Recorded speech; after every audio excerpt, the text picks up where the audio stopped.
adventure fans, calling all Dick Tracy fans. Stand by. Here comes Dick Tracy now.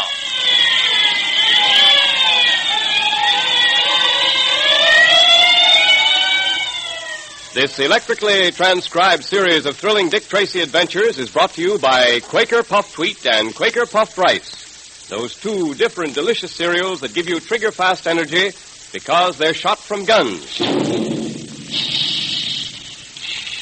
That's why thousands of happy families enjoy puffed wheat one day and then puffed rice the next. When the selected grains of nourishing wheat and rice are shot from the big guns, they're exploded to 8 times their normal size. That transforms the small, hard-to-digest kernels into crisp, crunchy, nut-like grains of wholesome goodness. All their food energy is retained, but now they're specially easy to digest. You get the trigger-fast food energy you need to be keen and fit like Dick Tracy in breakfast that tastes like a million.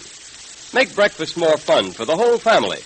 Ask Mother now to get you some Quaker Puffed Wheat and Quaker Puffed Rice from the grocer that displays the Dick Tracy headquarters sign. Junior has captured the Purple Rider and is returning to Pitchblende with him and several members of Kyle's gang who are the Rider's prisoners. Meanwhile, Dick Tracy and Pat, en route to the Rider's hideout, meet Junior and his prisoners coming back. When Tracy asked the Purple Rider to unmask himself, the Rider wheeled his horse toward a dangerous cliff, leaped the cliff to the other side with Tracy after him. Dick lassoed the escaping Rider and pulled him from his horse. As Dick rode up to the Rider, the hooded mystery man pulled a gun on the detective and...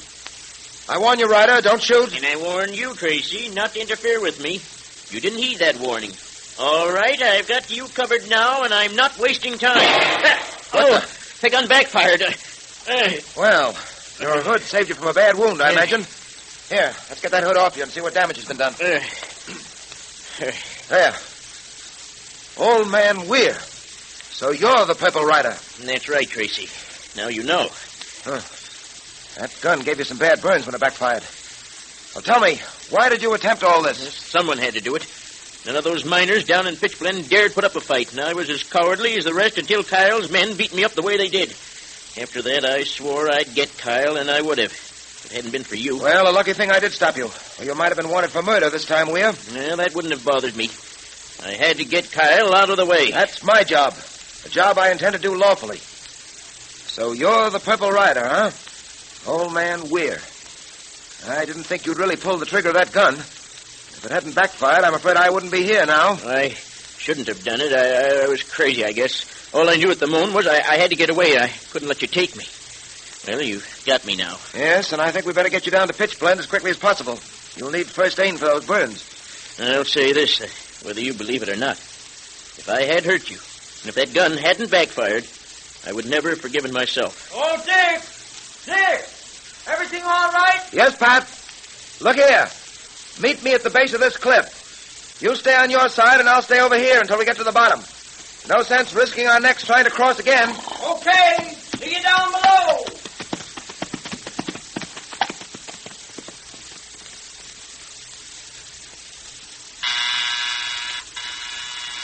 One moment, coming. Miss Trueheart? Yes? You don't know me, but may I come in? It's important that I have a word with you. Certainly. Please come in. Thank you. Yes? My name is Shelby, Professor Acton Shelby. Professor Shelby. Yes, Professor? Miss Trueheart, I need your help and the help of your fiancé, Dick Tracy. Well, Mr. Tracy is away now. He's handling a case in Pitchblende in the Yukon. Yes, I know that, and that's why I've come to you. Miss Trueheart, you've got to prevail on Mr. Tracy to come back to the city at once. Perhaps you'd better explain what this is all about, Professor. Miss Trueheart, my life is in danger. Well, just what do you mean? I can't tell you too much now. All I can tell you is that I have invented something of incredible value. And because of that, my life is in danger. You mean there's someone who's trying to take your invention away from you? Yes. Well, who is this person? Miss Trueheart, have you ever heard of the brain? The brain? It's evident that you have not. I will tell you about him. The brain, Miss Trueheart, is as ruthless as he is clever. Diabolically clever. There's nothing he cannot get his hands on if he wants it badly enough. And he does want my new invention. Have you gone to the police about it? Miss Trueheart, if anyone is to protect me, if anyone is to save my invention for humanity, it must be only one person. And that person is Dick Tracy. I see. Well, I'll try to help you. How quickly can you get in touch with him? I'm afraid that will take a few days, Professor. You see, he's living in a primitive mining town now. There are no telegraph offices and no telephones. The best I can do is to write him a letter and explain your situation. Then I beg you do that. Tell him to come back just as quickly as he can. I'll try to hold out against the brain until he gets here. But I must have his help. No one else will do. I understand. Very well, Professor Shelby. I'll write to Mr. Tracy immediately. Oh, thank you. Here's my address. Will you get in touch with me the moment you hear from him? Certainly I will. Good. And now, good night, Miss True. Good night.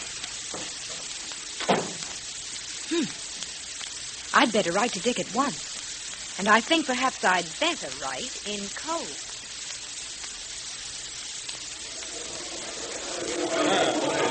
All right, men, quiet, please. Quiet. Boys, I've asked you to meet me here tonight because there are a few things I have to say to you. Go ahead, Mr. Tracy. We're listening. All right, I won't waste words. I've been here in Pitchblende for some time now, and I've been doing all I can to free you from the vicious grip that Vernon Kyle has upon you and this town. But, boys, you haven't done your share. In my work here, I've run into obstacles I never expected to encounter. And many of those obstacles have been put there by you yourselves. Now, hold on, Mr. Tracy. We don't know what you're talking about. We're for you, not against you. Yes, I know that, boys. But you're for me in what I might call a negative way. There's only one way to rid this country of Vernon Kyle. What's that, Tracy? You boys must find the courage to stand up in court and testify against him.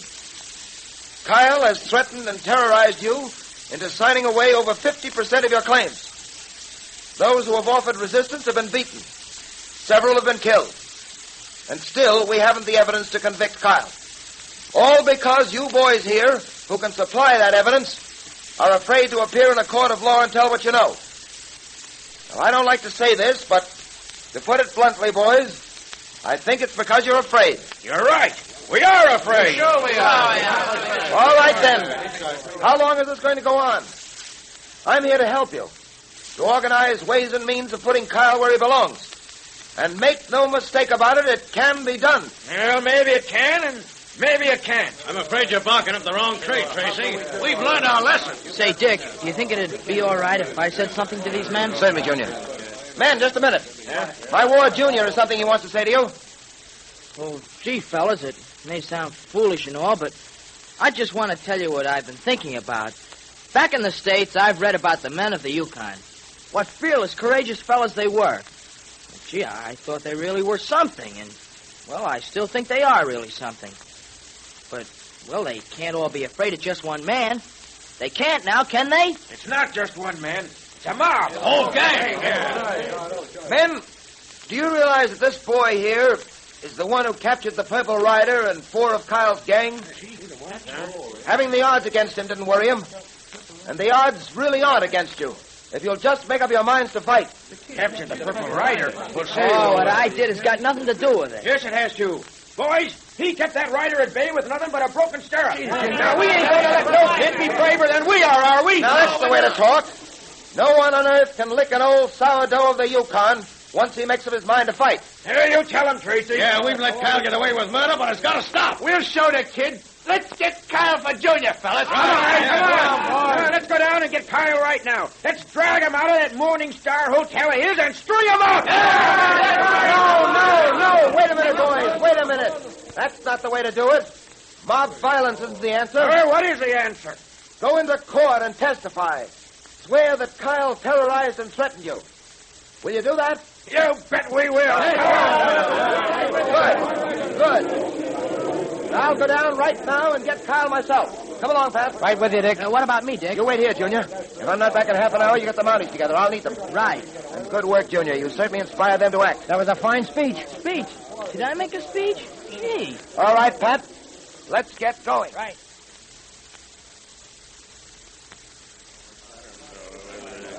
Hey, shut up, you guys. Kyle wants to say something. Boys, we're getting out of Pitchblende. Pulling out? You don't mean it. You don't mean we're pulling stakes and clearing out. Yeah, that's just what I do mean. But you got things sewed up in this town, You Kyle. mean I had them sewed up? This place is getting a little too hot for us, boys. Tracy got you worried, Kyle? Well, he's out to get us. I'm not so sure now that he can't do it. Those miners are having another meeting tonight. Yeah, and there was a time when they'd be scared to have a meeting. Well, what we'll do is clear out. Lay low for a while. We got plenty of money. Well, I'm sick of this boig myself anyway. When do we leave? As soon as I give the word.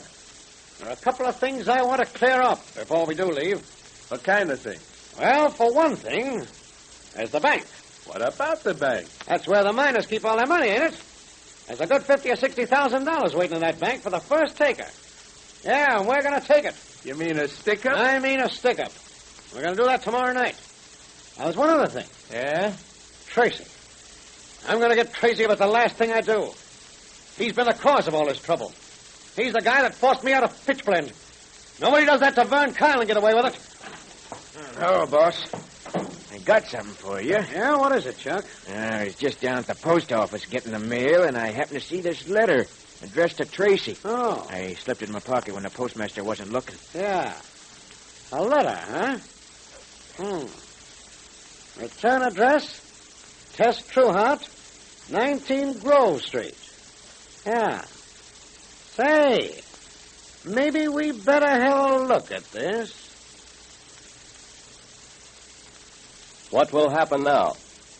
With Tracy on his way to arrest Kyle and Kyle vowing vengeance against the great detective, almost anything can happen. And what about that intercepted letter from Tess Trueheart? Well, here's a pleasant surprise. Here comes Miss Trueheart with Junior now to attend our Dick Tracy Secret Service Patrol meeting, brought to you by Quaker Puffed Wheat and Quaker Puffed Rice, those specially delicious, nourishing cereals that are shot from guns to give you lots of trigger-fast food energy. The meeting will now come to order, and today we're all happy to have Miss Tess Trueheart, president of our National Girls Division, with us. Thank you, Junior. I just had to be here on official patrol badge day. Say, wasn't it a great sight to see all the patrol members wearing their badges at the same time? It was thrilling, Junior. And didn't the new Girls Division badges look smart? Well, they certainly did, Miss Trueheart. But the most impressive thing was to see what exceptionally fine boys and girls we have in the patrol. Yes, and to see how many swell fellas and girls belong to the patrol. It looked as though every real, wide-awake, adventure-loving boy and girl in the country was a member. Well, hundreds of thousands of them do belong to the patrol, but there are thousands who haven't joined yet. And Dick Tracy wants every courageous, red-blooded boy and girl who stands for law and order to be a member of his patrol. You bet. So listen, patrol members. Let's show Dick Tracy the sort of stuff we're made of. Let's get all our friends to join the patrol now. And if you aren't a member of the Dick Tracy Secret Service Patrol or the National Girls Division, join now. Be one of the fine boys or girls that Dick Tracy is so proud of. You know, it's very easy to join. There are probably some of those famous red and blue packages of Quaker Puffed Wheat or Quaker Puffed Rice in your pantry right now. Now, just tear off the top panel that says, 3 wrappings guard its crispness. And then print your name and address on a plain piece of paper, and also print the word boy if you're a boy, or girls division if you're a girl, at the top of the page. Put it in an envelope with 2 Quaker Puffed Wheat or Quaker Puffed Rice box tops, or one of each, and mail it to Dick Tracy, Box L, Chicago. Now, if there isn't any Quaker Puffed Wheat or Quaker Puffed Rice in the pantry now, ask Mother to get you a package of each at the grocer's right away. Remember, those 2 delicious cereals are shot from guns to give you lots of trigger-fast food energy.